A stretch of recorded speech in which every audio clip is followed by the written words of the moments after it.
Magbuntag babaron, mudto na. Guys, hi tatay, may buntag tay. Bugas. Ay, salamat. 5 kilos. And then, nagpalit ko mga groceries ninyo na ay mga vegetables, food. Hala, they have this wood they cook here. That's where her papa, like the father, used to sleep. Among kusina, ma'am. Awa mong sulod, ma'am. It's broken the... So wala, di na mo matulog dre. Dili. She's so happy, guys. Salamat po sa ginauban. Salamat. Thanks God. Oh. Ako ra ikon may nalaman nag-idugang-dugang. Show you here, it's just like this. So that's the kitchen there. Hey guys, good morning. Welcome back again to my YouTube channel. So for today's video, this is the part 2. Remember that 102 years old man. I'm going to buy groceries for them, guys, so that I can help them. And shout out to David and to our viewers who contribute on this family. All right, and I will volunteer myself to buy the groceries for them. So I'm here at Lazy Town, and I'm going to buy rice and other groceries for those people that we want to help. Okay, so just letting you know, these are the price of the rice here. It's that one Indian rice is 56, 62. There are many different kind of rice here, guys. So what I'm gonna do, I'm gonna buy 5 kilos of rice for them. So I hope that it will help for them, guys. Yeah, okay, let's go. I'll show you later. I hope that they were there in their house. Alright, so just showing you here. This is how it looks like here in the Philippines. Yeah, so these are the 5 kilos of rice. And also they also have 10 kilos. Thank you. Okay. Hey guys, so I'm here now at the vegetables area. And also I'm going to buy fruit and vegetables for them so that they can eat, you know, healthy food. So the one that I got earlier, it's only, you know, canned goods and everything. But yeah, that's how we used to eat here in the Philippines, guys. Don't judge me, you know. Our culture is not the same in your culture. So if you want to help, I would love to volunteer myself to help these people. All right. And by the way, look guys, there's a beautiful Filipina here. I'm gonna interview her. Stay tuned for that. Oh, what's your name, Langga? Ami. Ami. Yeah. Nice name. Wow, you're so pretty. Apil-apil ka pageant tayo? Wala, school. Sa eskwelahan. Ah, sa school. She's joining pageant also in school, guys. You look so pretty. Stay tuned, guys, for on the main channel, okay? So I'm going to buy this. Pila ni Langga? 40 ang kilo mo. 40 kilo. Okay, I got this one then. So this is 50 pesos, guys. Look at that. It's like that. I also got this orange, banana. Let's find more, guys. Ayaw, nara ko ikobag dito. Nanay, how old are you? Pila? 75? Pila nakakatuig kung dire? Mga pila ka years? Mga 20 ka pa. 20 plus. Oh. So, I don't know. I had no idea. I don't know if they can cook.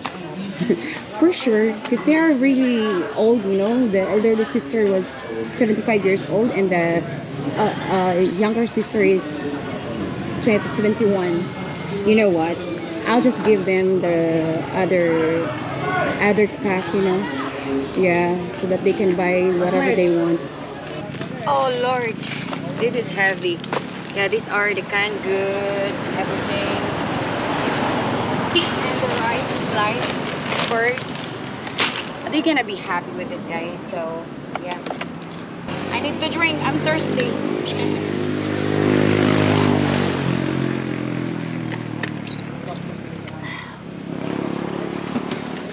Let's go. They will be surprised. Let's surprise them, guys. Such a pity I don't have videographer. It's all by myself. It is what it is. I don't know if I can handle this. Oh, nothing, guys. Let's go. Let's go, let's go. There's many chickens here.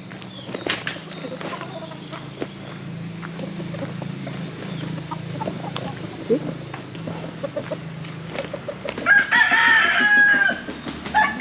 Yeah, they live here. I think they're here, guys. Ayo! Ngayong buntag. Mabuntag babaron, mudto na. Alanas tatay. This is tatay, guys. Hi tatay, may buntag tay. He always sit. Kanina siya maglingkod dire? Nakoy, pahalipay ninyo. Ay, nay. Ay, ikaw raw, sa asam timong kuan? Nang laba? Ay, nang laba? Kamu rin magluto dire, nay. Unsa man siya? Bugas! Ay, salamat. 5 kilos. And then, nagpalit ko mga groceries ninyo na ay mga vegetables, food. Salamat. Oo. Kuan, kisa may, pwede ko musulod, mulantaw ko sa unsay kuan ninyo dire. Sulod diri. Among balay nga. Susi na. So guys, I will just show you what, you know, like their situation here. So they have this wood they cook here. Oh, and this is where they put their, you know, glass and utensils, plates. Ato obriyan ni ako, na kusina ma. Oh, okay. Pero makita ni mo sa utak na mo. So you see, Muna yung mong utang ng taon, Ginoo. so this is their situation, guys. Like, you know, this is their bed. Dira mo. Daanan sa among gulang. So that's where her papa, like the father, used to sleep. What time ka na magmata siya? Pagmata niya, Unsang rasa? karon na mahaw siya kay alas 10, masuko og among pukawon. Among gipa inom og gatas alas 8 na. So nagpalit ko gatas, unsay ginainom niya? Bati ko bourbon. Ko kanang verse 3. Nagpalit bourbon akong gipalit. Mas kuan man lagi ang bourbon na. Musulod ko ha. Hala. Guys, you know what? Guba ng among kusina, ma'am. Aw among sulod, ma'am. It's broken Mga So wala di na mo matulog dire. dili. So Katong naapato akong anak. Naader sila mga higdaan ng iyang bana. Namatay mga iyang bana. Simbalin sila kay mahadlok sila. yeah, there's a hole there, guys. It has hole. They just put this one. This is a bamboo. Wala mami kwarta in taon Ginoo. Yeah, they don't have money to fix this. You know what? I remember before when I was, you know, like I don't have also like this before. You know, like I mean, before I start my YouTube channel, guys, I also have a house like this, a small house. So yeah, I know how it feels to have nothing. So I will try my best to help these people. At least, you know, this would be a big help. Mukaon ba mo ani mga noodles unsa ngalan dira, nay? Unsay ginakaon ninyo? Mukaon mabuntag utan pod. Oh, nagpalit ko kalabasa dayon na ay kuan orange o saging. Ako di pa ko kakaw kalbasa ma'am kay daghang kay dag. Oh. Arilo. Ani po bika. She said that he cannot eat squash because she has a lot of Sila nga what do you call that? Unsa may atong portako ng pati. Ubag. Asan? Let me see. This one, guys. Oh. Oh my God. Noon sa dugay ra na. Dugay ra kani daghang tulog na kong gibiyaan ani ma. Oh. Ano. Okay. Mindaha kay narang-narang na siya. Unsa man na siya? Kanang hubag gyapon ni siya dag kayo walay tulog ko. Really? Pikas po do. No. Hello, my God. Yeah, she has problem also on her, you know, body, guys. Like there's a lot of what do you call that? Like, yeah, like I saw a lot that scars. So now you know how what's their situation here. You know, I just want you to know that people here in the Philippines are struggling also with money. So that's why I came here to support them, and also to one of our subscriber give some thanks. But to be honest, I don't make money on this channel for now. I can't get the donations yet because I don't reach 4K watch hours, so I have to work on that. Yeah, so I'm happy that I'm helping these people right here. Yeah, it's just sad, you know, when you see these people are struggling, and hopefully that we get more help on these people. Yeah, I don't see the other sister, she works there. Yeah. Nalipay. Wala ka expect mo balik ko? Wala ka gadahong balik ko? She's so happy, guys. Salamat po sa Ginoo. Salamat. Thanks God. Oh. Ay, na aron pud makakuha na ko hatag nga cash. Ako ra ikon may nalaman nag-idugag-dugang. Salamat po kay ma'am. I'm not gonna show you guys. It's just a little thing, you know, like it's, yeah, not to brag, but I want to help people like this. Sa mong kalisod imong mingita ba? Yeah, yeah, God bless you, Nanay. Taon. Yeah, you see, they have to fix also the roof there. So, yeah. I hope I'm rich so that I can help them also, guys, you know.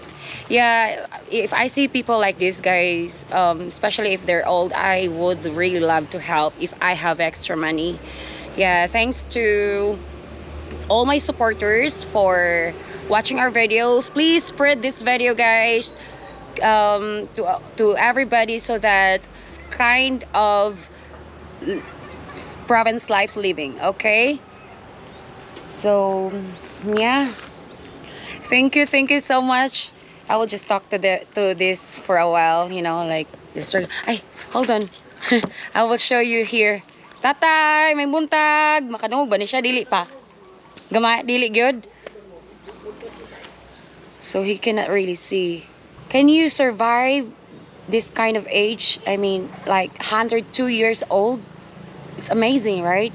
It's only rare, like mostly people nowadays, they die even if they're young. So yeah, her sister will be the one cooking for their meal, guys. Yeah, because she has, you know, problem also on her body. Yeah, so sorry about to hear that, Nay. I'm sorry nga na inanak ko nung sus niya sa unta man nga wala man po ko'y dagang kwarta. I don't have a lot of money also, so I would love to help, but wala man. Napo ko'y anak nga na-cancerous. Unang ako kabalo jud ko sa sitwasyon, no, unsay ko nagkapobrehon, mulantaw jud ko unsay mga sitwasyon sa mga ingani. Uwi ako wala pa kay ano kami kay dalaga. Na she can't believe that I have 2 kids. Na ko'y anak, 2 ka buok. Imong ba na asa man di ay? Wala pa ko na minyo. I don't get married yet. Maybe soon. Yes, baby, will you marry me, Char? Wala pa'y plano. Puhon ra. Nya na may anak. Ay naay plano may, pero kuan ay nangamatay naman tong una. Pero nana ko'y bag-o karon. Tuas gawas pod. He's one of my subscriber. Right, babe? Yeah.